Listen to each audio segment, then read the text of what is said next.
welcome back to the Derailed podcast. I am Ian. With me, as always, is Fish. I fucking love onion rings. Dude, onion rings are fucking delicious. Right. And fucking, we got a guest today on the podcast. We managed to get, as far as my connection to him, I'm not 100% because I did briefly know you in the real world, but I feel like I know you a bit more through the virtual world now. But anyways, while fucking introductions aside, ladies and gentlemen, he is an author, streamer, I believe YouTuber as well. Revenant Wings 24, everybody. Hello. You can leave out the 24. It doesn't need to be Cool. the number added in. Yeah. And and I'm the only outsider here apparently who does not care for onion rings all that much. Oh. You Okay. fucking heretic. Is it a consistency thing? What is it about them? Onions by themselves are a little too strong. By themselves, just the juice, you bite it, the juice floods your mouth and it's just way too much. Onion powder, fine. Onion as a seasoning, fine. But straight up onions, no. Okay. Understandable. I mean, I don't know about Fish. Fish has gotten awfully silent since you said that. I don't know if we have much of a show anymore. I'm just imagining him seething with rage on the other side. I can't see him here, but just like the nose flared, eyes wide, like angered.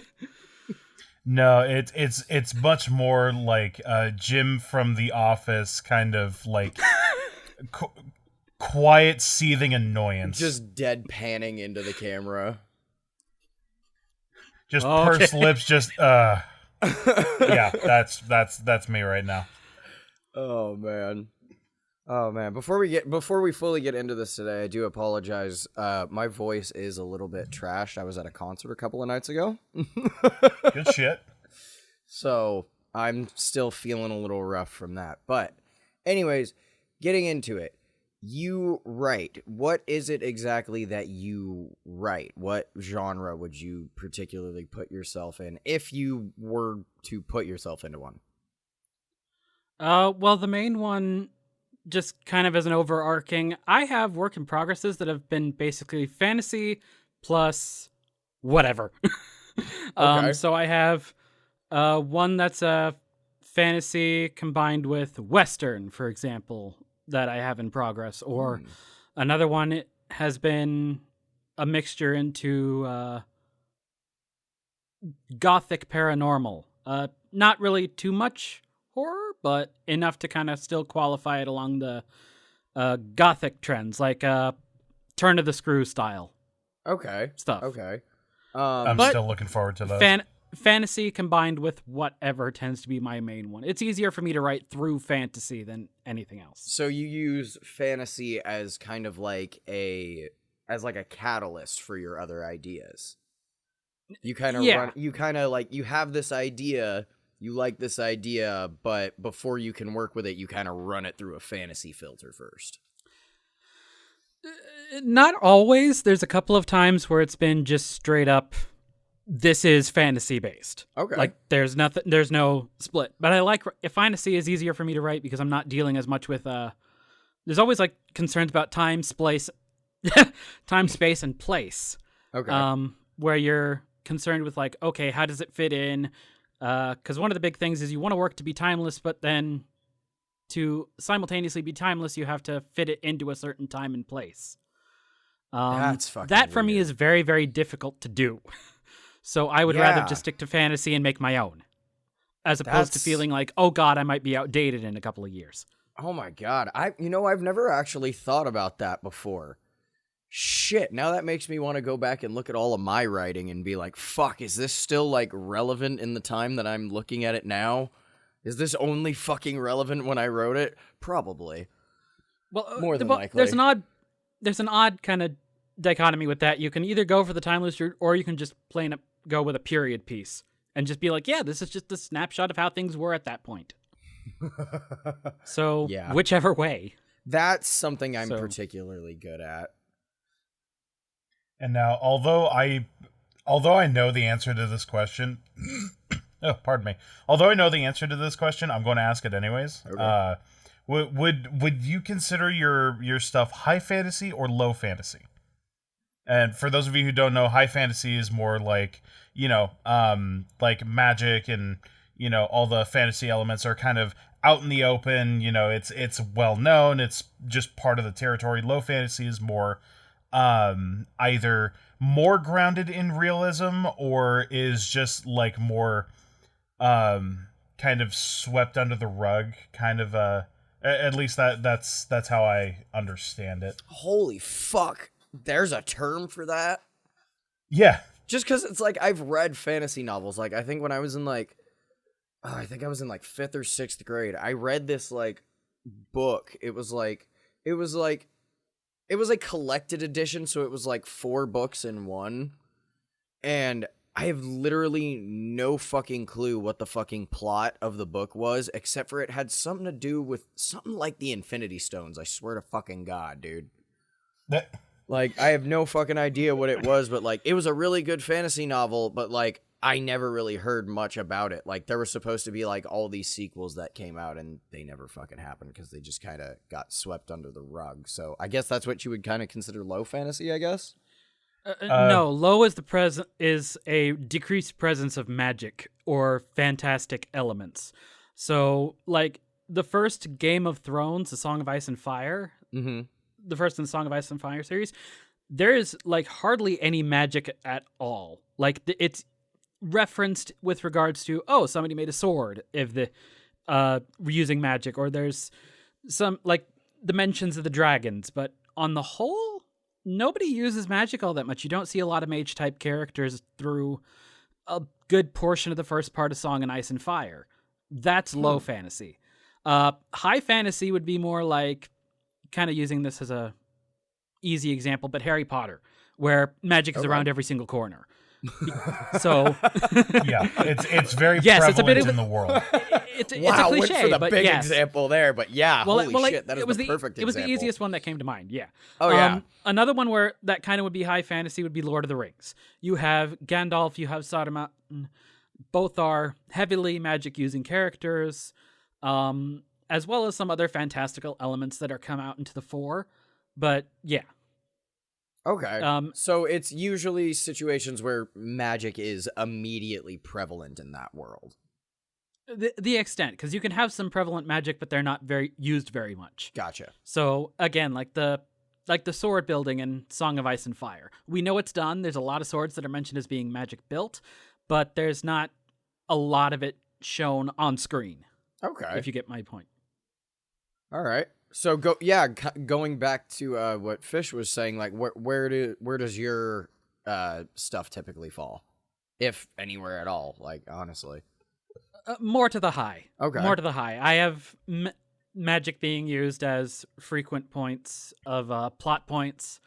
Arguably, the lowest I get is there's still a book that has magic properties in it throughout the entire thing and drives the plot.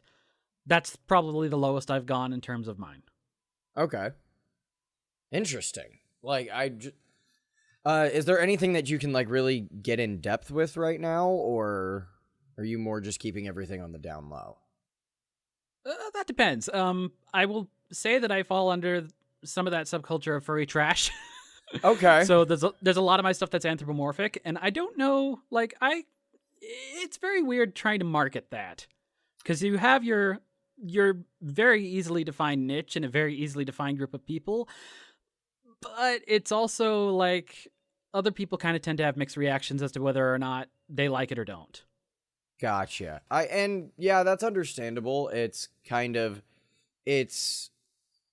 as far as that type of culture goes, like looking at it from the outside, I can imagine that it's still pretty, like you said, it's still a pretty hard sell. Yeah. I mean, there's some extremely excellent authors, and there's always that sort of they call it imposter syndrome, where you look at other people and you're like, really? Am I trying to go up against these people? What am I? I am worthless compared to these people. Like, so, like, my worth is nothing compared to, like, I'll never get to their height. But it's just still the easiest one for me to ride in, so I just keep going at it. Awesome. The That's- fascinating thing about imposter syndrome, though, is everyone experiences it. Even someone that I think Ian and I hold in high regard. I'm not sure about you, Rev, but Matthew Mercer, for example, very prevalent voice actor, DM for high regard for him. D&D live show. He himself has said, like, imposter syndrome gets really bad every now and again. So, like, I would consider him pretty high caliber when it comes to the voice acting circle, and especially now that it's taken off as big as it has, the fantasy circle or the D&D circle. Yeah. You know, tabletops, and, you know, he's massive in a few different categories. But I just kind of find that amusing.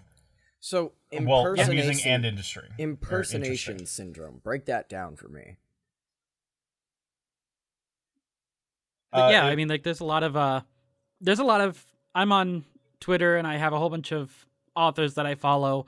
There are some people who are getting toward, like, the end of a trilogy. Like, they've sold their trilogy and they're still like, oh my God, really? Okay. Like, it's that big. Like, there's a whole bunch of imposter syndrome problems with writers, just because it's like, wow, I can't believe the field that I'm going up against. And it doesn't matter what book you're on; it comes at any point. Right. It just kind of happens. Well, see, that's the weird kind of thing. It's just like, in a weird, just kind of fucked up way, isn't everything that we've ever seen just kind of a very distant imposter of something else? I mean, certainly there's been some people who have tried to mention, like, it's not that everything needs to be new or original. It's just that your take now is the new and original thing on it. Exactly. And for some people that frame of mind works, and for the most part, it's not even the idea that your idea is taken. It's just the quality of work. Mm-hmm. You just start to view your own as being lesser than other people's. Yeah. I can definitely understand that, just being someone who enjoys creating gaming content, you know, I mean, fuck, if you have an internet connection, you know how big that fucking culture is at the moment. Oh God, there was a time period where I was somewhat sarcastic in my descriptions of my channels and stuff, because it's like, yeah, it's just another fucking Let's Player. Like, really? This guy now wants to try and get a piece of it?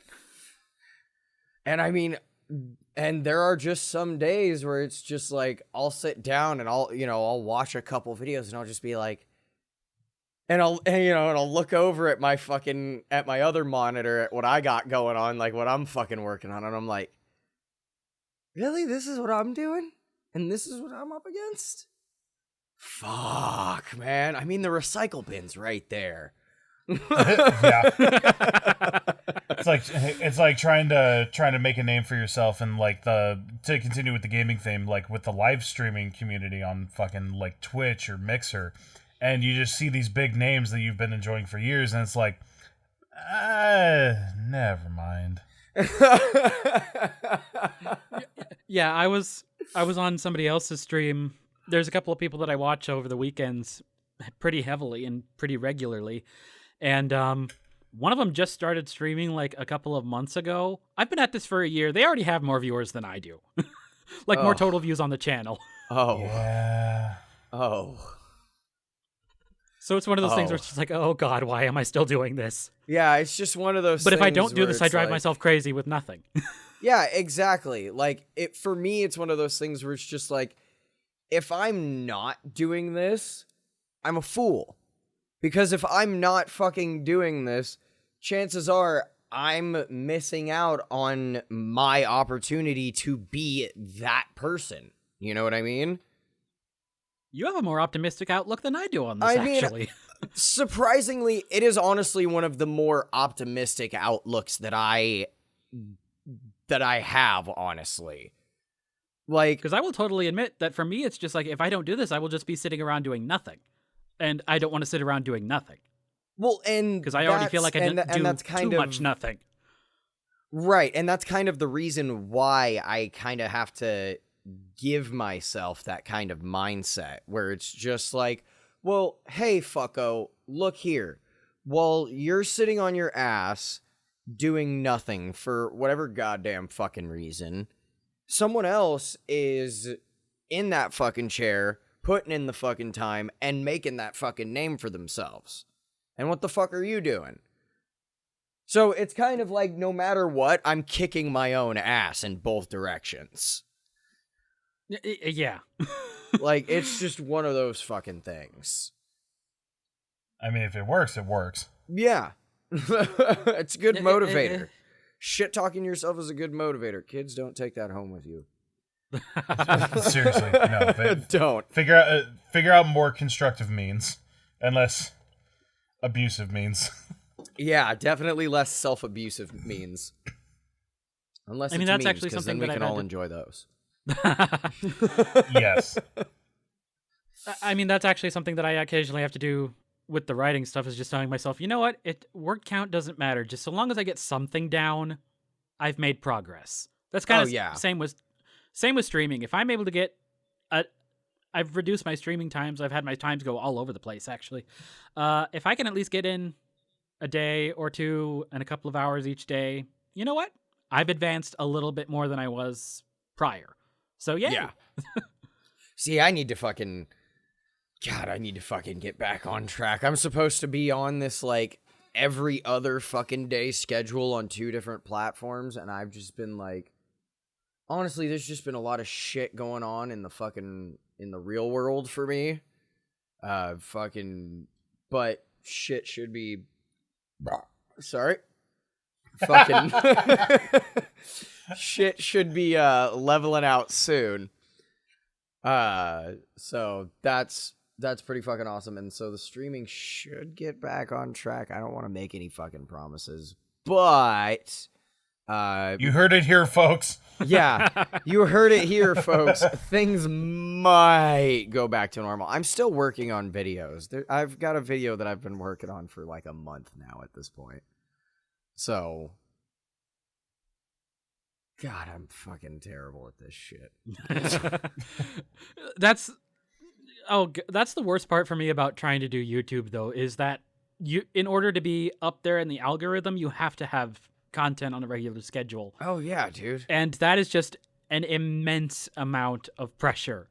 Like, trying to put it out, like, I wish I could now reduce myself to like a couple of longer videos, like 2 or 3 times a week. I can't anymore. Otherwise, my views, low as they are, would drop drastically. Right. I can't afford that. Shit. Yeah. Fuck. Yeah, I need to fucking... Yeah. Like... Yeah, this one video that I've been working on's taken me forever, but fucking... I think once I have the format down for it, like, I think cranking out videos like that and, like, just having a blast with it is just gonna become so much fucking easier. I'm really... Here's hoping. Yeah, like... Because it's ultra frustrating having the YouTube algorithm being more favorable to getting some bullshit out like every single day rather than taking time and making something like with excellent quality. It favors quantity over quality, and that's frustrating. Well, and I mean, that was the big reason why everybody was so fucking pissed off when, you know, everything changed over to fucking, you know, instead of it being based on, you know, views and subscriptions, it's now based on watch time And viewer retention. viewer retention, you know, which I would honestly say, you know, viewer retention is important. You know, you don't want somebody who's sitting with a dead channel at a few 100,000 subscribers. Their videos are barely getting any views now, and, you know, but because of the views that it has, they're still collecting a fucking check for a couple $100 every month. You know, or, you know, every fucking month. I fucking get that YouTube wanted to put a stop to that shit, but they put too hard of a stop on that. Like, to where it hurts smaller people like all three of us here in this conversation right now. Yeah, there should have been something more like a, we're going to try and do more of this, but incentive to push you over as opposed to a hard stop. Exactly. Because it's just like... And like, you get a bigger share if you have better watch hours and retention, but not full-on cutoff. That actually sounds I mean, hell, fucking, even though it's like moderately better, that's still an improvement to what we currently have going. Yeah. Because otherwise then nobody's like, right now it's just like, well, crap, either it's sink or swim right now. It's not, I might have a chance. Yeah, because the only way that you can survive with doing, long form content, being released every few months for a few weeks, I'm not trying to call him out here, but like what Shane Dawson does. Like, Shane Dawson fucking works on a series for an entire year. He releases those like 4 or 5 videos over the course of, 4 or 5 weeks. And that's it. That's all he needs to do while he works on another one. But that's just simply because he's been around for that long. Yeah, he already has the audience built. Exactly. Anyone trying to do that with as little an audience as, either us or like somebody who's freshly starting out or something like that, that's going to be extremely difficult unless one of two things happens. Either one, it is extremely good quality and gets shared around constantly, or two, it somehow happens to get picked up by the YouTube algorithm. Yeah. Like, I'm gonna throw this out there. It is weird as shit. Fucking there was a YouTube video that was in my recommended for like weeks. And it was an aquarium video. It was like an update video on something that this guy was working on. I think that the channel name is like Foo the Flower Horn. You planning on getting an aquarium soon, homeboy? That's beside the point, but like, no, I've been thinking about whenever I get a new place, whenever I get a place of my own, I would love to get some fish. I really would.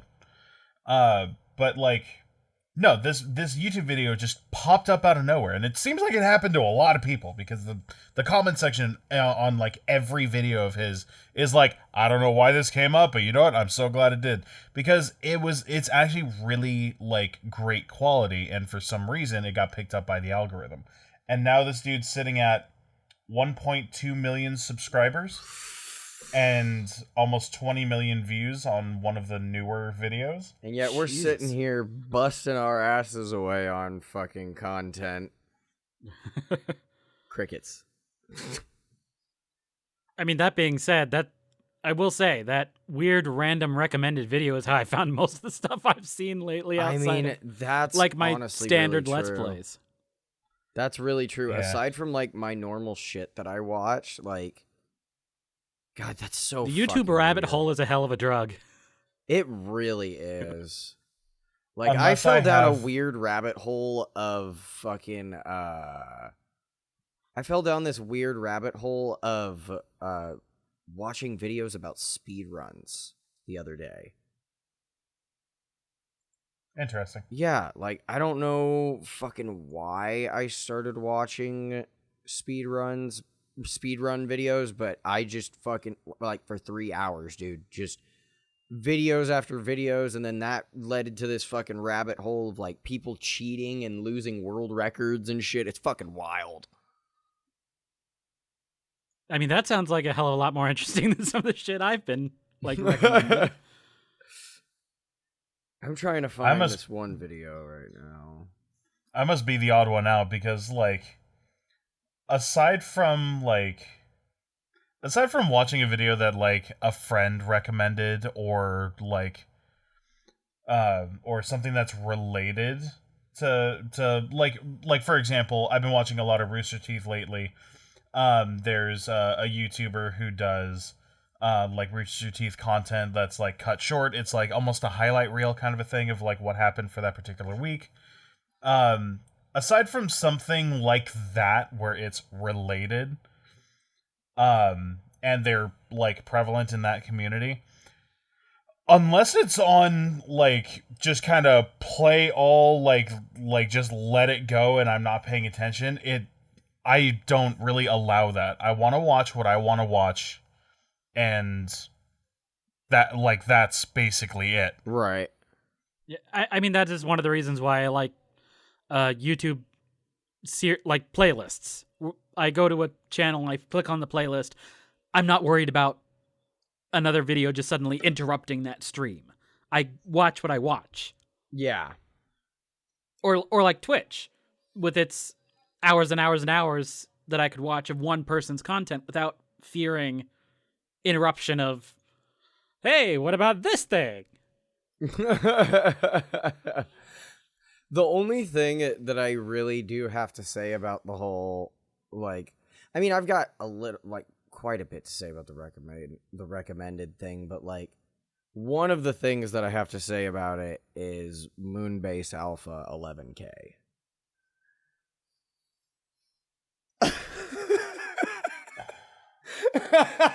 Oh, that sigh of defeat. Fuck you. Oh, dude. Fuck you. Whatever, like, dudes, you gotta, like, fucking, like, you gotta, like, do some research on, like, the tags or something about that fucking video. I don't know what it is. Legitimately the worst video I ever put out at the start of my channel is sitting at 11,500 views, which is like my second most viewed video on my channel is at like 2,000. So like that says something. Still don't fucking understand it. And it's just you bullshitting around in Moonbase. Yeah, it's just dicking around with the text to speech text to speech function in the game, and it's just I don't know. And yet that video somehow got your channel 11,000 views. Like, I don't understand how shit like that doesn't translate into higher numbers elsewhere. 'Cause like I've got a video like that on a channel of mine as well. I have a channel that I used to run with one of our buddies, and we used to do a podcast very different than this podcast. It was a hell of a lot more structured. But that fucking particular episode, like, it was, and like, this was during a point in time where I was just like experimenting with a bunch of different shit. So I was uploading the entire podcast, but like, hey, if you don't want to listen to the entire podcast, or like you don't have fucking time to listen to the entire podcast, like, here's some broken down little chunks for you. And okay. One of these particular broken down little chunks was about about Hyperkin's new Duke controller. Oh yeah, the Duke controller for like, it's the original like Xbox style controller for the PC and Xbox One, right? Yeah, and we covered that on an episode of that podcast. It was a 8-minute segment, 1.2 thousand views. That okay. Makes no fucking, but like, that's fucking great. But in the case of Moonbase Alpha, in the case of that fucking video, like, Rev, do you have an example? Like, do you have like a video that just has like an absurdly high number of views for no reason? I used to in one iteration where it was just a random one in the middle of a series, but none of the rest of the game got any got any love. That's I've actually like that. I Kind of have shit that makes actually with no one sense. now. Like there's one episode of Oak Cage, Shadow King, where I don't know how it keeps getting a view like every week. It felt like for like a couple of months. Huh? Nobody watches the rest of the series, That's which I'm just. sad because that is an amazing game and more people need to play it. But it was one episode. That was it. None of the rest of it. Just a one little one-off. Like you didn't In even the middle fucking of it, finish yeah. the game. Like you didn't even Yeah. do like a legitimate playthrough of the game. No, it was just like no. What happened was it's a 42 episode thing from beginning to end. Mm-hmm. Everybody only looks at episode 3. That's I can't fucking figure out weird. which it is. That's I can't so figure out what it fucking is. Bizarre. But And the other thing is like, it's not even like in Dark Souls. I would have understood it if there was like one particular episode of Dark Souls where I was raging my head off, and there's plenty of them in there, or scared out of my mind, and there's also plenty of those in there. No, it's Oak Cage in like beginning of the game. Like not much is going on here. Why are you looking at this one so much? That's just that is the one thing that I really would like to very much understand about the YouTube algorithm is just how does my video get here and how do I get more of my videos to get here? Please tell me, YouTube. I hate looking for a day job. Oh God, mood. Yeah, both of you are pieces of shit. Holy hell. It's just, I would rather be doing something that I fucking love, you know what I mean? Yes, Like- I completely understand that. Because it's like, there are very few day jobs out there that I feel like I could potentially end up loving. And fuck, current situations, like, hell, that may end up being the case here soon. But at the Yeah, I same mean- time, I would love for what I do full time to be something that I love. There's a phrase I heard something to that extent that's like, if you love where you work or you love what you do, you will never work a day in your life. Yeah. Yeah, that's pretty common. I heard that a lot growing up. They never told you, however, the other part of that is actually finding the shit. Yeah, no shit. That it's a full-time job looking for something that you actually want to fucking do. Yeah. And sometimes, oh God, it's really sad, but like sometimes you have to exploit other avenues in order to get there. Because like, for example, like I'm not going to name where I work, but I work in a store that like predominantly deals with tech in various forms. I love tech, but I'm doing a warehouse job, so I'm dealing with inventory. I'm dealing with loading and offloading trucks, keeping everything in line, bringing stuff from the back room out to the floor, and now we're even getting more thorough when it comes to like the people who are now on part-time or full-time, who like, okay, we're divvying up our sections and, everyone has their respective areas that they, they're quality control in a way, like just making sure that anything that can be out is out and all that, if that department isn't able to do that right away. The store's what I colors would are like- red and blue and it's called Rite Aid.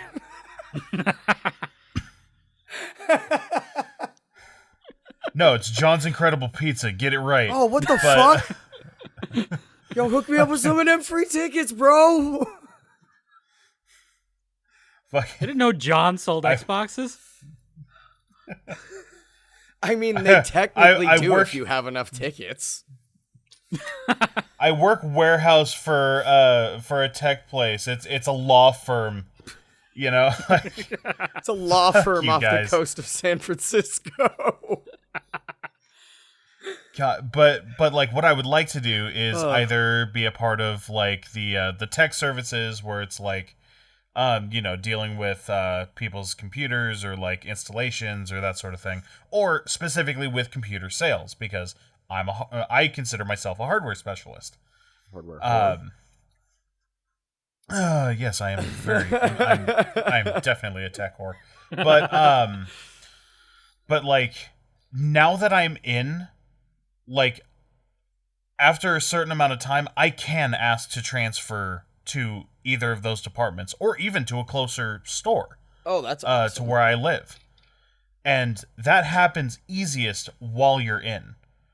And so it's like the only reason I'm there is because they were looking for a merchandiser, like inventory specialist, and merchandising was what I did for several years before this. So it's like, if you're able to play your cards right and like something, then you can kind of like puzzle piece your way to that. You right. know?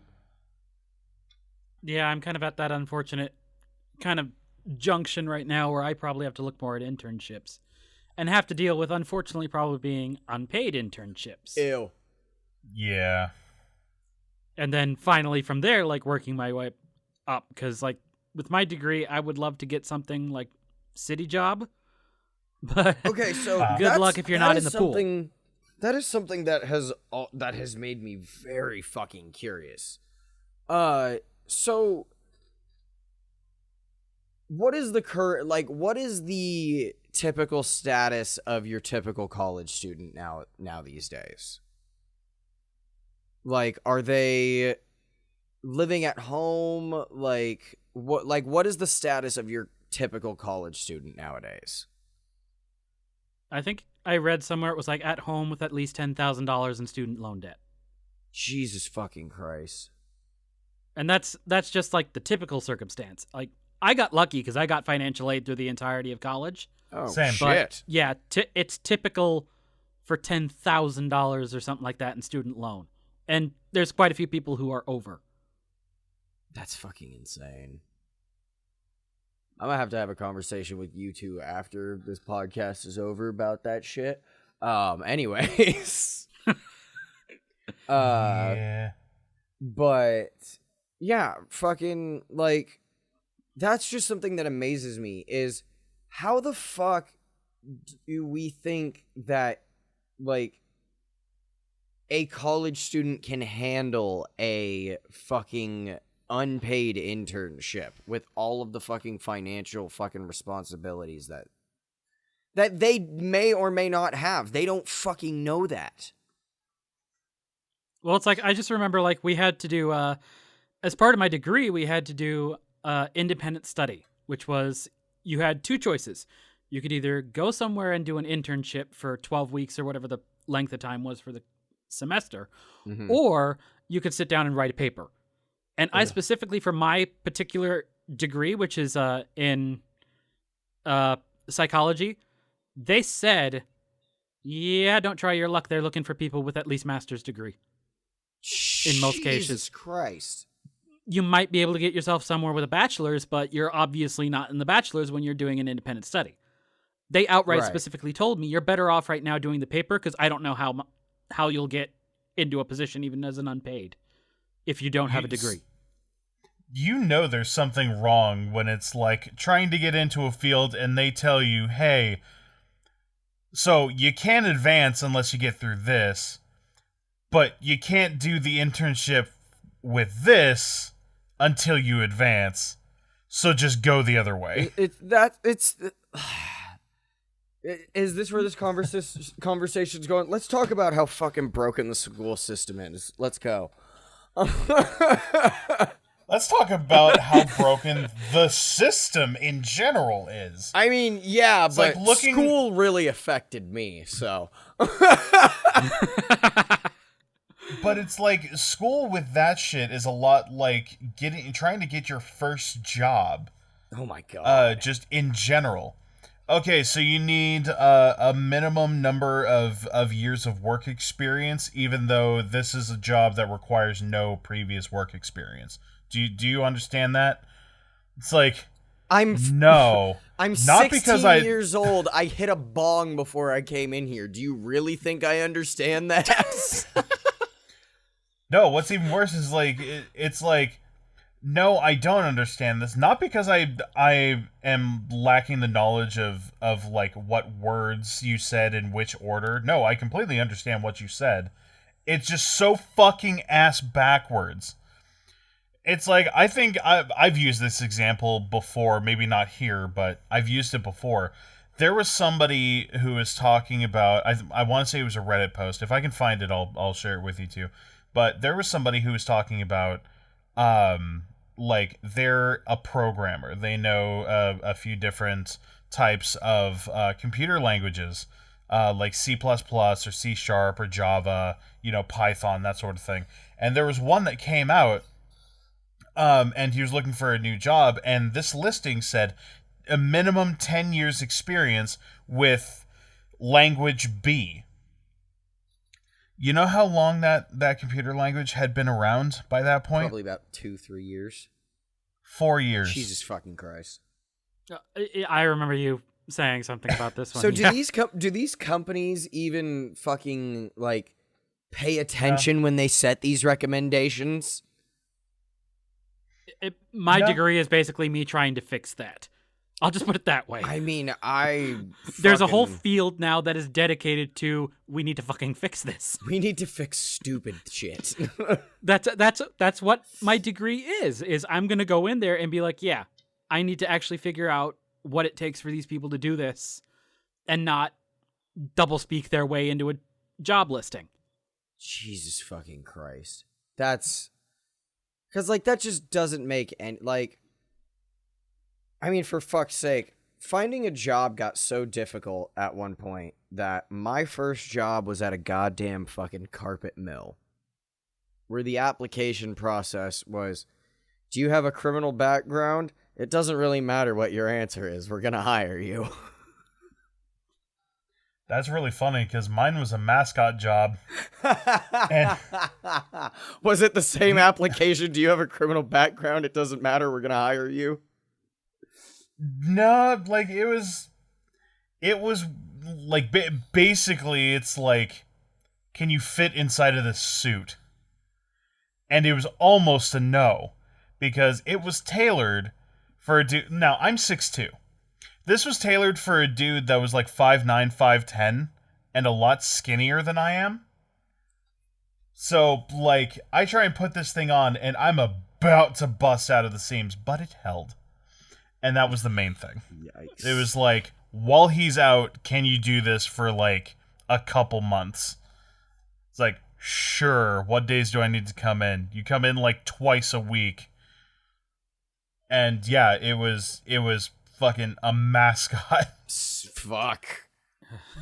But it's like, if you try and go for something that, like, I'm not going to say is legitimate work because that's kind of fucked up. Something but, that sounds practical. Something that sounds like someone your age should be doing.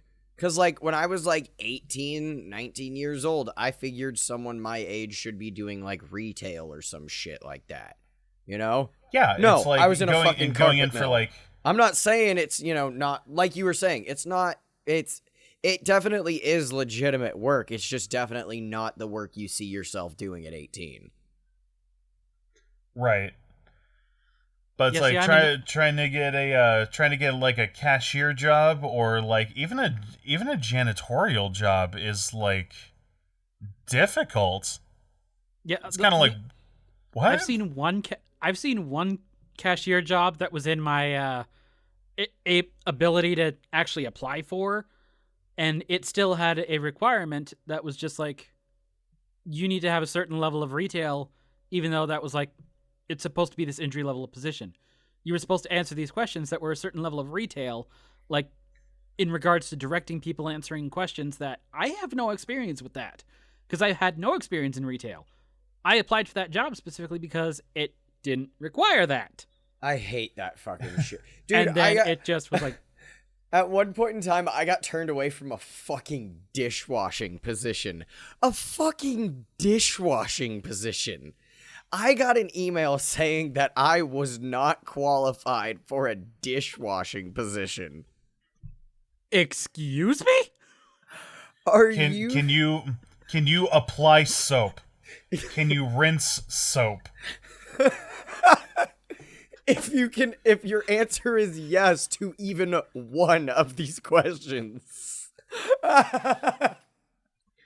But it's like, there's so many things like that. That's just, it's so frustrating. But yeah, I Like, applied at so- this fucking restaurant for a dishwashing position, and I got a fucking email that said I wasn't qualified. I went on a 20-minute fucking rant to, I think, like, maybe one other person that was in the room about what kind of fucking nonsense is this, and then I proceeded to explain for, honestly, maybe 10-15 minutes on how fucking easy it is to do dishes. Or even better, what if the application was basically, do you know how to load a dishwasher? Bruh. And you still gotta know. Can you put your shoes on? Oh, shit. I don't know. Bruh, Janice, laces do I have know been... how to put my shoes on? Yo, Matt, not gonna lie, I need that Velcro. Laces are just confusing, yo. Chris, Some now also bullshit thinking of like the person. I'm now thinking like the person who applies for the dishwasher position and still manages to get themselves hurt with a soap bubble in the eye. They end up getting like fucking 2 months of workman's comp for a goddamn bubble in the eye. Oh God, Dawn in the eye. You know, you all joke, but there are people who are able to do that. Oh, I know. And that pisses me off so bad. Oh, it pisses me off so bad, but it's just like, how the fuck do you even manage to pull that kind of shit off in the first place? There is Oh. a certain level of absurdity in there that I still have to laugh at. I Yeah. know Oh, it yeah, happens. absolutely. I know it happens. I still have to laugh at it because it's just so stupid, Three I have Stooges-esque to- absurd. I laugh because I can't cry anymore. That's accurate. Accurate. Oh my god. But it's like it's that kind of shit that's like you could equate that to fucking like basically anything nowadays. Fucking trying to build credit. Oh, Hey, so like I need to build credit, so I'm gonna get myself a credit card specifically designed to build credit so that I can get better credit to do things later on in life. give us $1,500 Oh, sorry, you can't- first. Oh no, it's not like I got denied the first time because it's like, excuse me, I'd like to apply for a credit card to build credit, specifically to build credit. Oh, well, you've been denied. Why is that? You don't have any credit. What did I come here for? It's like you do realize that's exactly why I'm applying for what I'm applying for. Bruh, you don't have any credit. I am fresh out of high school. How am I supposed to have credit?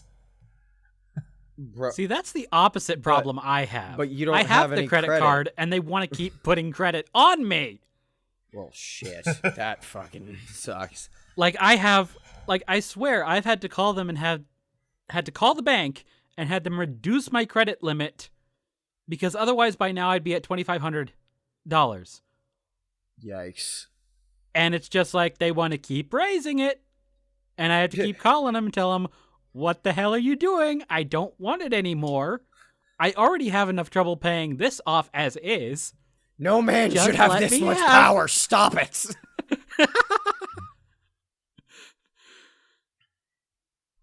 Fucking I wish my bank would boost my credit just or my limit just a little bit. Cuz it's like The issue, like I've filled it and cleared it. I don't know how many times now. But it's just like after losing my job, which was a bullshit circumstance, by the way. I know you two know, but I'm just putting it out there. Fucking. Then all of a sudden, oh shit, I don't have any money in my account. You know, the unemployment wasn't able to cover all of it, so it was like, okay, well, I need to use my card. Now I'm stuck in a spot where it's like, I don't get enough to pay this off. And it's like, yeah, I don't have enough to pay this off. I can't even like really save to pay it off because the chunk that I put in, like, by the time I get to the next check, that has already been filled up because gas and food and things. Right. It's like, Yep. So I'm just stuck in a cycle of, oh, let's go ahead and put like $400 in. You know, get rid of that. Well, fuck. Now I'm right back to where I started by the next check. Yeah, meanwhile, I'm just sitting here in this fucking constant just hurt locker of phone calls and emails from the fucking credit card companies. Oh, God. It'll all be getting solved soon. Fucking thank fuck. I'm tired of this shit. Leave me the fuck alone. So totally after admit, like, 45... I'm sorry, go ahead. I will totally admit that is one of the reasons, like, I do photography. That's one of the reasons I've been looking at, like, Etsy and crap, because it's just like, I need more money. Yeah. Ow. What skills do I have that I can whore out? I mean, basically. Like, I have a whole bunch of photos sitting on my camera. I'd better do something with them. Yeah. Oh, God. I'm such a dick. Hey man, I've been this close to starting up an OnlyFans, let me tell you. You're not a woman, it won't work.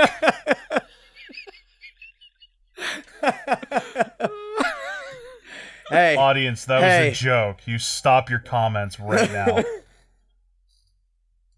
Fucking, but yeah, so after 45 minutes of a 50-minute conversation so far, I'm gonna go ahead and backtrack to, like... Oh, fuck. The entire reason we brought him on. So, what's it like being a published author? Oh, yeah, fuck. Did you forget why we brought him on in the first place? We just we go to places here, man. And that's what happens. Look, I saw the title. I knew it wasn't going to stay. Hey, fucking...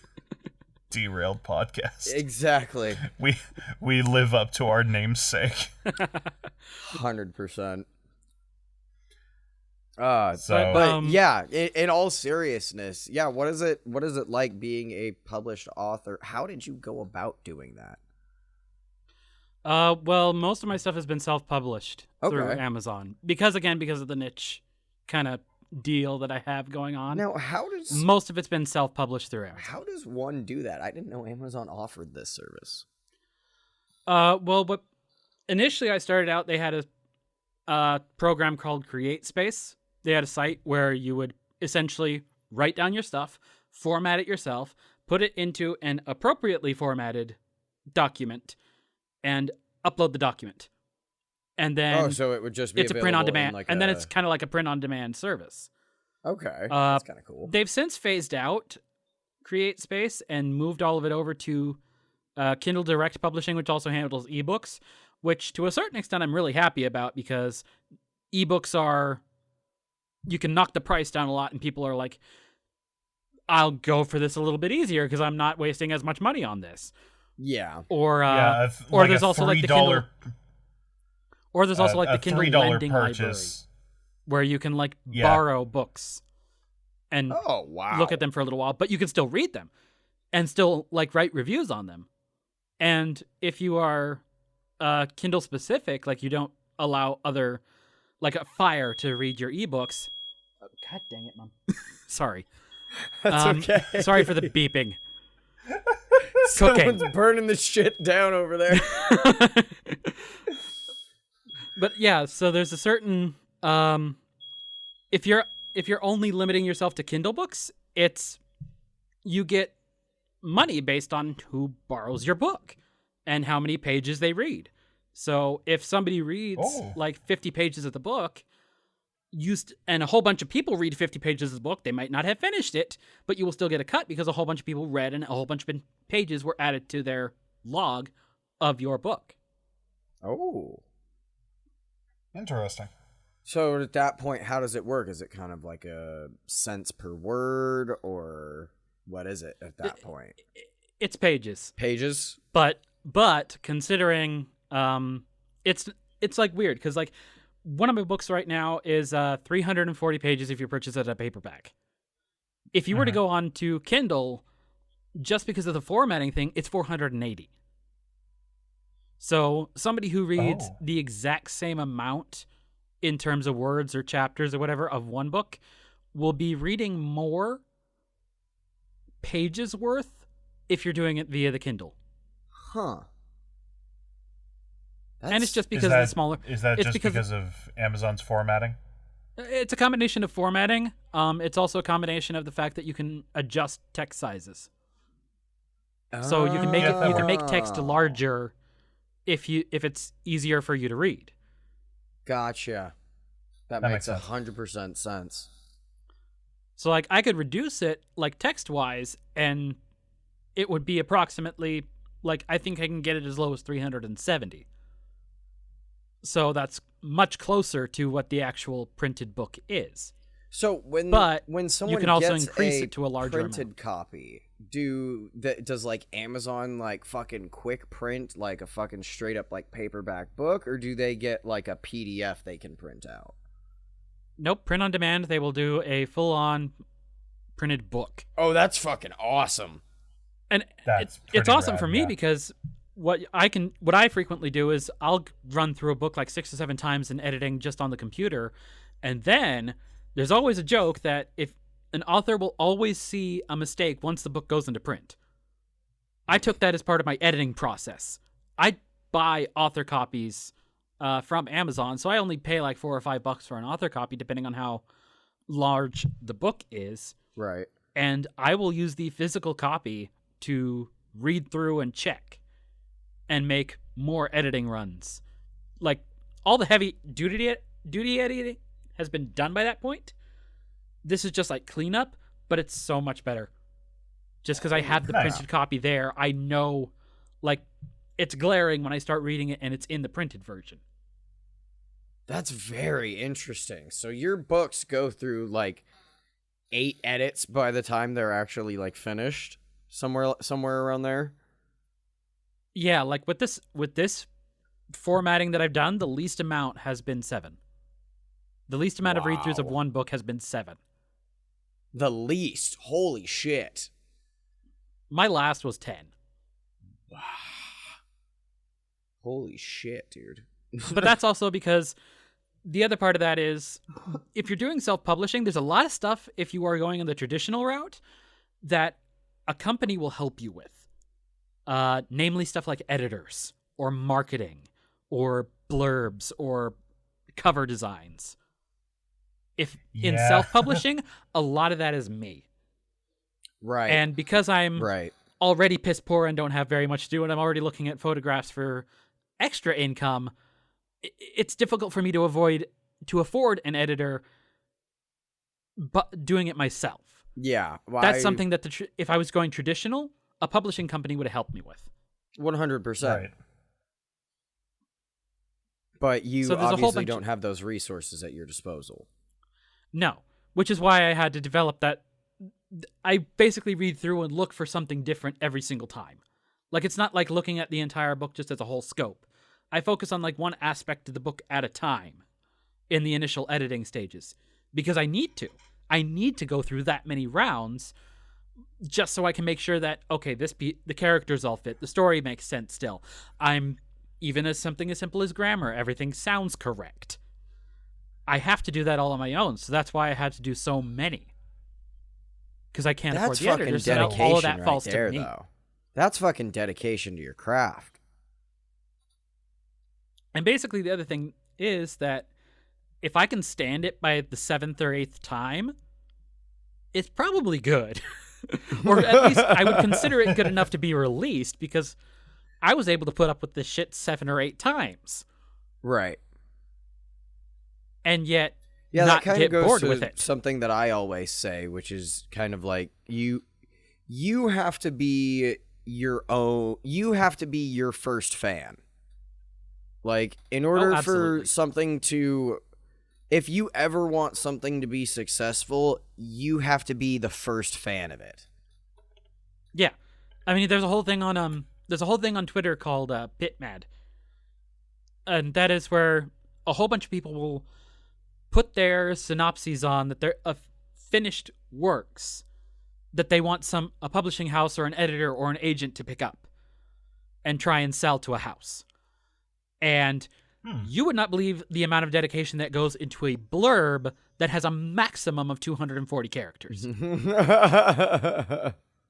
There are people out there who offer editing services just for Pit Mad blurbs. Holy shit. And how you present yourself on a 240 character tweet. Have you gone through one of those yet? Or essentially, I put it, the last one I released, I knew was almost too niche. I didn't go through it. Okay. The other thing is, again, going back to me being partially furry trash, that's very difficult. People don't tend to take up anthropomorphic all that often because, while I don't contain a lot of it in mine, it's frequently associated with NSFW. Right. Yeah.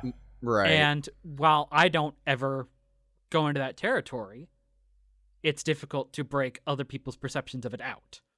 Which is really, thing. Fucking difficult. Like, for, people who write in that area, or just people who are generally just into that sort of, I would say, lifestyle, because I know that it is not all 100% a sex thing. I know that for a fact. No, it's an escapism one. It's I want to be somebody else different than what I am. Exactly. I don't want to be myself right now. Or I want to be a better version of myself is actually one that I've seen from a lot of like people on art sites and stuff like that dedicated to it. It's more that I want to be a better version of myself. So they'll draw themselves in sort of an idealized format. So you'll get people who turn to it for like, well, you'll see people who like pick an animal because they admire the characteristics of that animal and be like, I wish I could incorporate this more into my own life. Okay. Wow. That is such a different fucking angle. It's a very complex thing. And honestly, it took me a while to realize that. Right. I mostly was into it because I found some people on one art site, they moved over to another one, and then when I went to that other one, it just kind of all hit me right in the face. Because I was not used to it. I was just following a couple of artists because I liked werewolves at the time, and I was just like, "Oh, hey, werewolf art." And then I go to another site, and it's like, "Oh, oh, what's all this then?" I didn't know you could put that in there. But yeah, I mean, there's a lot of that stuff. Admittedly, like on the art sites, I've turned all the hardcore shit off. Like I've gone into the settings, been like, no, I'm here for the art. I don't need that. Because there's a lot of damn good artists. Like holy shit. Yeah. Actually, as a matter of fact, one of my cover designs was actually I actually managed to commission somebody, and they were like, "Yeah, sure." That's awesome. They have actually done the cover of one of the books that I've released. That's awesome. That's fucking rad. While I don't make very much, I have actually in its initial run it made $300, and I did end up sending them a check for about $50. That's because awesome. I said that was the deal. I would send like a certain amount per copy sold. I'm like, I make this much based on what Amazon will give me based on publishing and how much it costs to print the book, how much Amazon gets for their portion of it. So of my royalties, this is what I earn. I would give you this much. And they agreed. And that was just a done deal, and boom. I paid a little extra just for like, yeah, I'm gonna pay you for commissioned work. Pay your artists, people. But yeah, like, Absolutely. but yeah, I paid them for the initial work and then said, yeah, cool. If I ever make any money off this, I will then give you a portion of the royalties that I get per copy. And they were like, cool. Yeah, I can be down with that. And they were hesitant about doing it for a book because they were like, it would be like, yeah, if I just gave them the $50 to do the piece, or I think it was $50. If I just gave them the $50 to do the piece, and then if I ended up making $1,000 on it, it'd be getting a raw deal out of it. Right. Instead, I think they've made like Right. $100 on the one piece because it was 50 for the initial, and then 50 because I gave them, because I'm like, hey, I promised you I'd give you a certain amount of money based on the copy sold of that book. So here you go. And that was actually the thing I think that tipped them over into actually allowing me to do the commission. That's fucking cool. Because I was like, hey, I really like this. I appreciate what you do. I understand that if I make a bunch of money on this, it'd be kind of like getting that raw, again, like getting a raw deal out of it. Let me make this a little more favorable for you, and we can both get something out of this. As opposed to leaving you in the dust. Right. Which is what a lot of people do in those smaller sectors, and it's fucked up. Yeah, and this is the other thing, like, I couldn't tell this person, like, hey, you'd get exposure with it. Like, no, I have too small a readership right now to say even the exposure portion of that. But right. even if I had the readership, I would rather know that the artist's work has been appreciated more than just like, hey, let me give you exposure and have you be on the cover of my book. I would rather give you the compensation for doing the work and creating something that's going to be out there for people to see. Right. Like, yes, And- there is there is the part that is the exposure, but that's not what I'm offering you here. Yeah. Like, it's especially considering, like, even with the exposure things on something like a book, if you want to look at artist credit for something like a book, that's either in the back pages that hardly anybody ever looks at for Right, the author bio, or they have to look it up. And that can occasionally be extremely difficult. Yeah. I would rather give that person the compensation out of the gate and just say, look, I have an idea. I have a book. I need a cover. I will pay you this much plus this percentage of royalty. Because who knows how many people are actually going to look at the bio and look at the website. I would rather just straight up give you the compensation for it. Yeah. And let you know that I appreciate the work that you've done for me on both ends of the spectrum, before and after publication. Yeah. Mm-hmm. Which is always the right thing to do. Like I always say, give credit when credit is due. Yeah, and it is insane. Like, I've heard a whole bunch of like stories now on Twitter of like artists that have been stealing art pieces for like covers for albums or for t-shirts or something like that. Jeez. Or like there's been a big huge conundrum recently that I thought was, somebody made it hilarious, but there was a whole deal where it's like an artist would post a pic and then somebody in the comment section on Twitter would say, oh, can I get this on a t-shirt? Whether or not the artist said no, there are some sites that will automatically do this regardless of whether they have the artist's permission. Oh yeah, I've seen this. But the hilarious one was somebody posted a thing that said this shirt has been stolen. Or this art has been stolen. And and asked people to be like, hey, actively say, can you put this on a t-shirt? And then the site got Right. called out on it because then they're like, oh, wow, yeah, we can trace the thread where this started. You stole artwork. That's fucking great. And that site actually had to take down, I think it was some 50 or 100 shirts of pure of artwork that they stole and were profiting off of that didn't have artist permission. Holy hell. That's fucking ridiculous. And I thought this is the most hilarious this is the most hilarious call out I've ever seen in my life. Yeah. And absolutely I- worth it because it's all these artists who are doing these amazing artwork that are not getting compensated for it. I just gotta ask, like, so with regards to like artwork and T-shirts and that sort of thing, obviously, if it's a company making money off of stolen artwork, that's fucked up. There's no doubt about that. What do you guys personally think about like, if there was something that's like, I really like this design, I would like to toss it onto a shirt that only I would wear. So you made the shirt for you, or like for a gift. I for feel example. like it depends on the avenue that you go about it. Well, it's Yeah. like for like Teespring, for example. You can toss an image on, Right. have the single shirt made, and then they'll send it to you. That be that. Right. Honestly, me personally, I'd still something prefer along those just lines. I'd still prefer finding and buying, as opposed to Yeah, like using it like even like a downloaded image.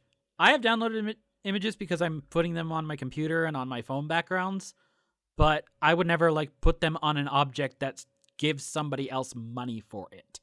right. Like that's where I would kind of draw that line, is somebody else is getting the money that is not the artist. Gotcha. Okay, that's fair. Even though, Like if I'm downloading it, I'm not duplicating it for anybody else.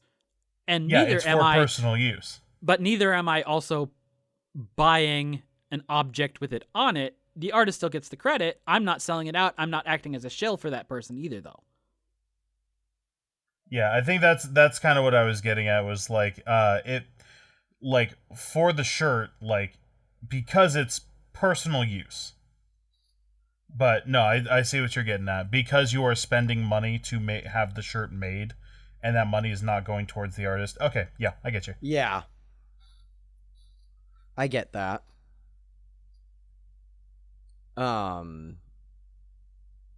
Yeah, I can understand that wholeheartedly. Just because it sucks feeling like shit got ripped off. Like, especially Yeah, just like, because, like, artists really get a fucking raw deal now. Oh yeah. Yeah, I mean, like, I would rather commission somebody and say, like, hey, I would like to put this on a t-shirt. But, again, just like, even on the personal use, I'd rather commission the art.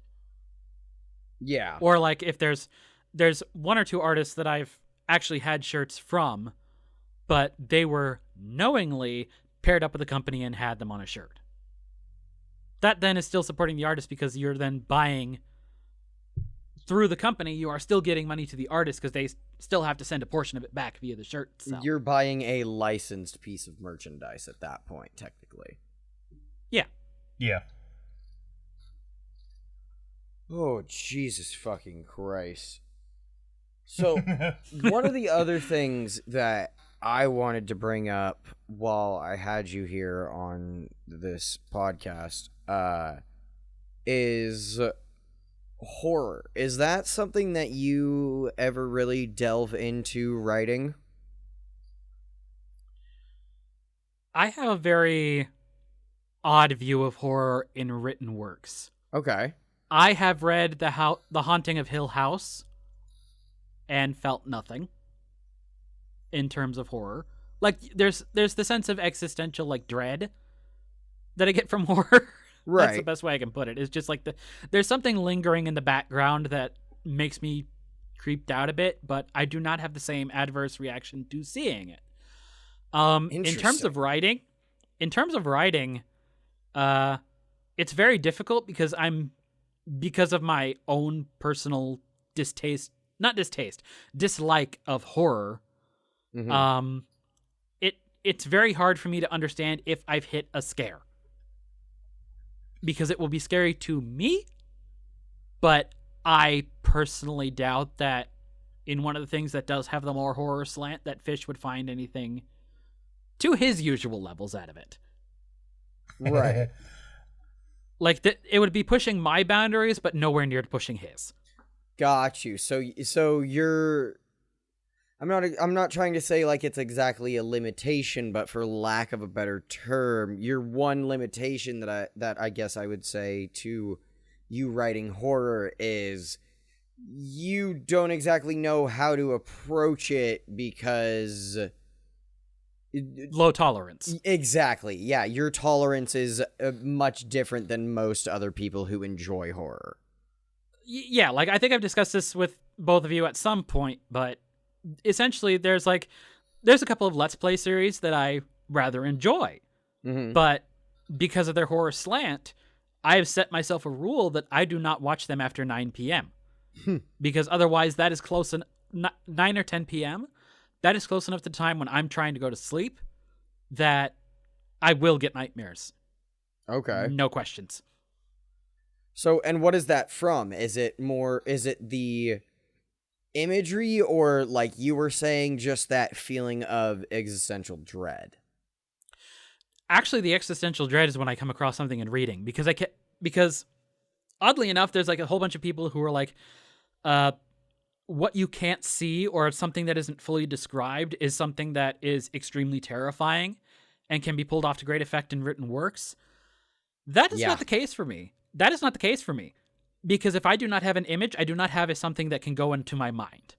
I wouldn't say I'm one of those people who has that, I believe they call it aphantasia, where you can, if somebody, like, there was that whole meme on Twitter, like, when somebody says the word apple, what do you see in your brain? There's a whole series about that. What did you say that word was? Apple. Aphantasia? Yeah, aphantasia. No, the Sorry, term, yes. dipshit. Sorry, yes, aphantasia. But yeah, it's something like it's some sort of scale of how people perceive an object in their brain. For me, I don't get that I get it if I'm reading a written work, but it's never a clear image, which is why I'm able to do okay with some horror writings. Like, again, like I have a book of H.P. Lovecraft, or I have a book of The Haunting at Hill House. Okay. But if I watch a horror movie, that is a clear and definite picture of the thing. That's and so that being so a clear interesting to and me. definite picture.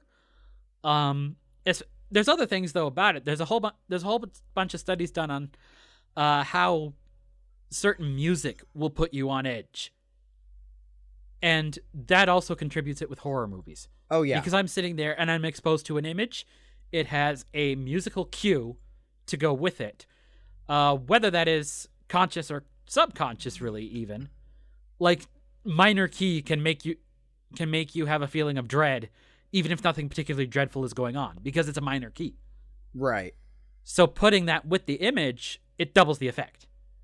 Because now you have an image that is scary enough in and of itself. That's fascinating to me.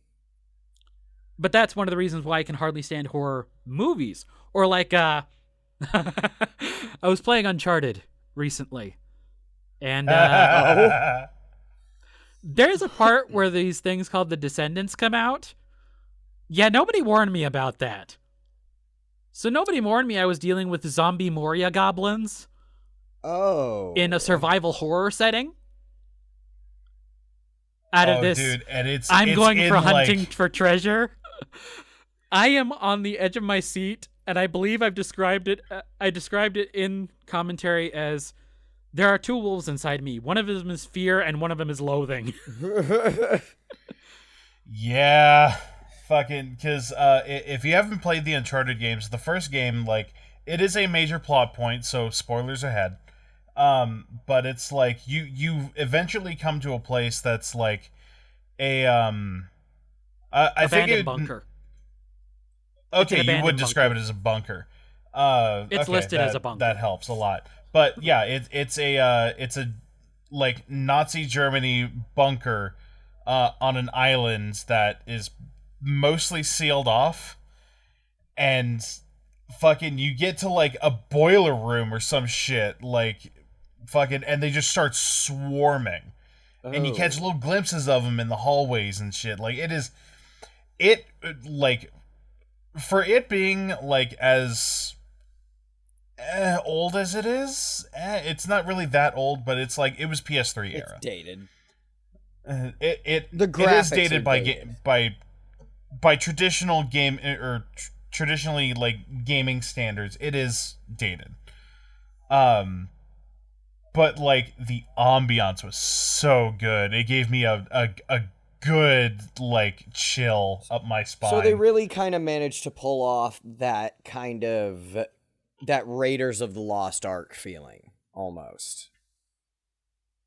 Because I don't know if not quite the face melting aspect, but yes. But you know what I mean. I would describe just kind of like out of nowhere in the middle of this fucking treasure hunting movie, like, oh yeah, this has been a great ride. Yeah, I saw fucking Alfred Molina get speared through the face in the first fucking 10 minutes, but this has been a great ride so far.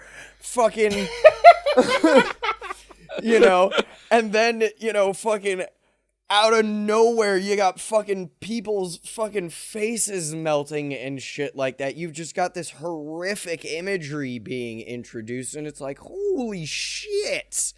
There's lightning and fog and people getting holes blown through them and fucking ghosts. Yeah. A dude's face melts off. It's funny that you described it as comparing it to Indiana Jones, because that is the initial assumption that I had from the series. And what I felt when playing it was mostly like I'm going through an Indiana Jones style adventure game. And I loved it. And then there were 3 chapters in the middle that just made me go, ah! I swear I unloaded a whole clip on one of those things out of fear. Like, it's already dead. It was dead after shot 3. And I unloaded the rest of the clip on it. At least 3 times. I know I've done that a few times in a few different games. And I know Fishes has devious designs on the other side of the screen here. Yes. But that's the closest I've come to straight up horror in anything that I personally have played. Okay. Because that was just I'm still working on him.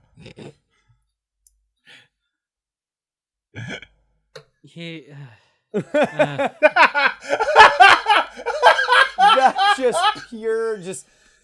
Oh, fuck.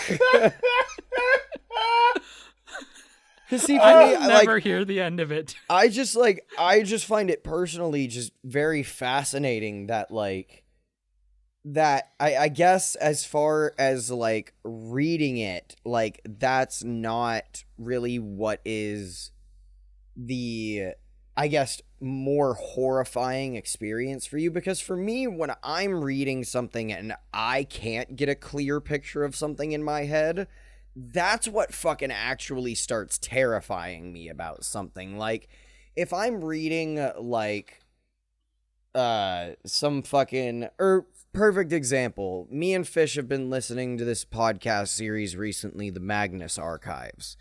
And even though fantastic. And even though they get into great detail about some of the things that they talk about, there are some of them that I cannot get a clear mental picture on, and those are the ones that scare the ever-living shit out of me the most. I'll give you another example for me. The SCP series. Oh, God. Fuck, no. No. Me and Fish go way back with the SCPs. 087B. There was the stair one too. There's but yeah, like the SCP series, the articles will give me a shiver. But unless I'm watching like the SCP series, nothing. Like if I was watching somebody do a let's play of the game where you're running away from 87, I think it is. Yeah. Then like everything becomes a terrifying prospect, but I don't have the image to go with it. That's so fucking fascinating. Now, what clinches it for me is I can't read the SCP wiki after a certain time, though, because they provide pictures to go with every fucking article. Right. Good shit. Yeah, the SCP wiki is actually fucking very, very well put together. I'm one of those people who I can handle horror movies just fine now, because ever since the Paranormal Activity movies, I've just kind of been fucking numb to everything else. I wish I had that. 100% blame Fish for that. I'm so sorry. I was reading more on Aphantasia. What was it that I did? I said, like, as far as horror movies go, I can handle those pretty well now. And that's just simply because ever since the Paranormal Activity movies, I've just been kind of fucking numb to everything else, and I 100% blame you for that. Okay, no. I bought the ticket. You were the one who wanted to go see it.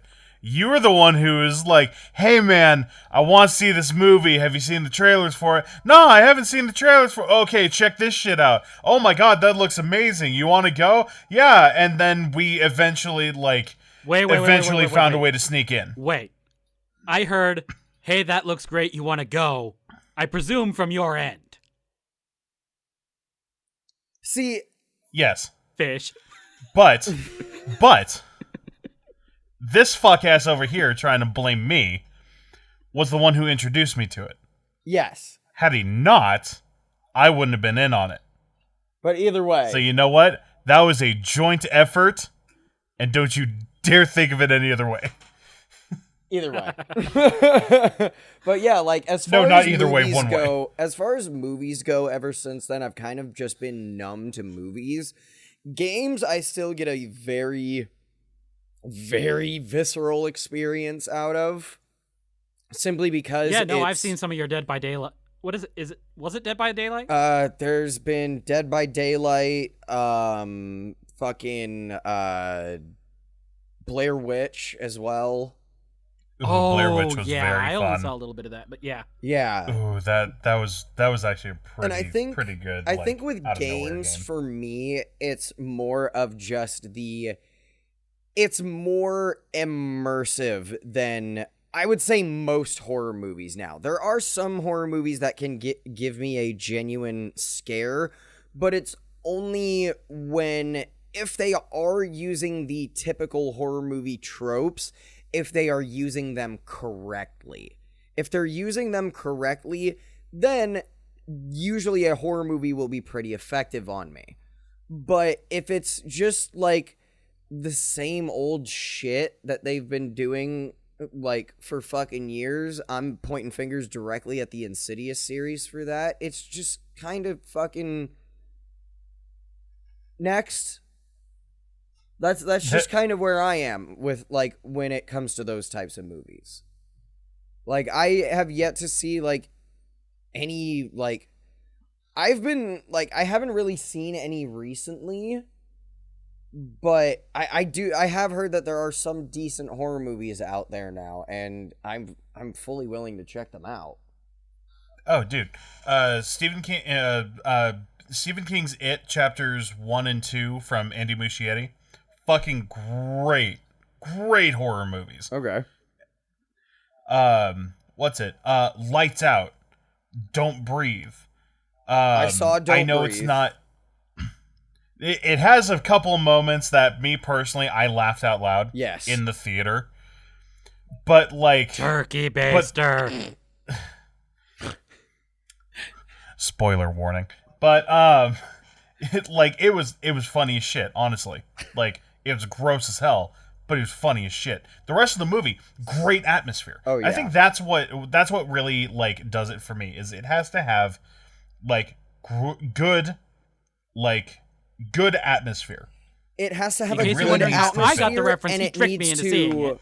And it needs to continue to hold that atmosphere. Like, I'm not saying that Aliens is a bad movie. I actually, from what I have seen of that movie, it's a good action sci-fi movie. But when you compare that to the first movie, Alien, which was such an immersive experience, it's no fucking contest. You know what I mean? That's the thing about Aliens. Aliens was so action-based that it took me out of the immersion of what I thought the Alien series was building up to be from that first film. That does make Yeah, a question. that's Have you fair. played Isolation? I have played parts of it. I have not gotten very too far into it. I do need to do a playthrough of it though. Because honestly, there was a lot of Absolutely. people who were saying that Alien Isolation is more like the first one, and they were praising it for that reason. Is that it was as immersive a game into the alien world as you were ever going to get, because it was modeled more closely off the first one, where Okay. you're scared, you're running around a ship, this thing is coming after you, Right. and responds to the environment, and it perfectly according to a lot of people that I've seen, has perfectly captured the mood and feeling of the first movie. Yeah, see, and that's what I fucking love about.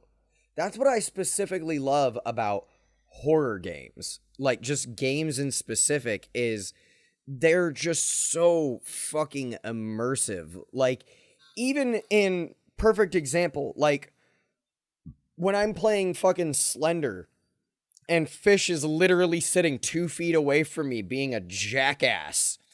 I'm still, like, just in this fucking world where I'm like, this is the worst thing ever, and I hate all of this right now. Yeah, I had a similar experience. He is over my shoulder, laughing at every single thing I'm fucking panicking about. I still am focused more on the game itself and how it's panicking me. Am I really that much of a dick? Maybe a little. See, when I said you were being a jackass, I'm Context just talking about, like, yeah, in my context, it was riffing off of the game, riffing off of the situation type of jackassing. Meanwhile, Like he's gonna tickle your butthole? exactly, shit like that, while I'm, like, you're sitting here riffing off of the game, making fun of the game practically, all the while I'm still fully immersed. Sorry, that's just what I do. It's just hilarious that, like, that's how my brain works. Like, there could literally be somebody 2 feet away from me cracking jokes about what I am having a mild panic attack over. And, like, that's exactly it. It's just like, they're right there. And yet I'm still having a mild panic attack over this shit. Now, granted, I have looked over some of my previous stuff in Dark Souls, and I have fucking laughed out loud at my own fucking dumbass self. Oh, yeah. So you know what? When you look back at that kind of shit, it's fucking hilarious. While I still say that it's his fault that I played Slender, I then totally get the reactions of it, because it was... Looking back at the video he managed to clip of me playing it, yeah, I admit it's kind of hilarious to watch my reactions. Oh, yeah. 100%. Yeah. Especially because I am the type who gets so easily scared. He knows this. Oh, shit. That's why he's laughing. I mean, yeah, that's why he's been fucking chuckling this whole time, because he knows that, like, me in particular, I am just really bad with horror games. Like, I go into this mode where, like, I can maybe handle the first scare, but after about the second or third one, I am just wee babby.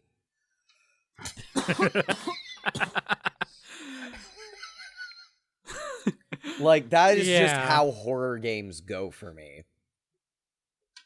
Are you talking about the initial twig crack of the actual thing appearing? Though, if you haven't played or haven't watched already, Layers of Fear is fantastic. And 2, when you get a better PC, check out Visage. Oh yeah, I've heard about that one. I need to play fucking Until Dawn. Now that I have a fucking PS4. Ooh.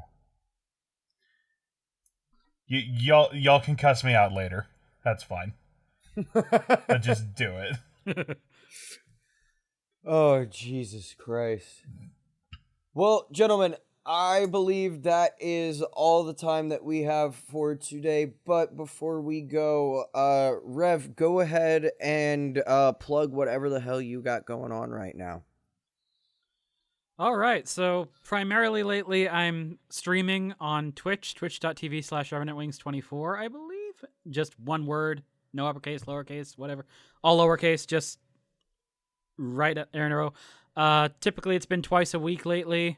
I'm trying to do 3, but it's mostly 2. Also on YouTube, Revenant Wings Plays. I'm on there, and I try to upload something every single day, approximately. 20 minutes-ish of whatever I happen to be playing over on stream. So if you don't catch it there, you can always go to the YouTube channel. Also Twitter, at Revenant Wings 24. You'll find more about the writing stuff there as well. In addition to stream times and occasional YouTube updates. Yeah, most of that. Good. Do we have a link for your publications? Yes. I can easily put one. I can easily grab one between now and like 10 minutes when I get off. It'll be Okay. it'll be down in the description with Yeah, his check other that links. out, please. But yeah, fucking as always, go follow me and Fish on our social medias as well. Those are down in the description as well. And yeah, until next time, fucking this has been the Derailed podcast. I am Ian, he is Fish, and join us next week when I think we'll talk about Doom. Ooh. Yeah. Fucking, but yeah, either way, fucking, this has been the Derailed podcast. We will see you guys next week. Bye. Later.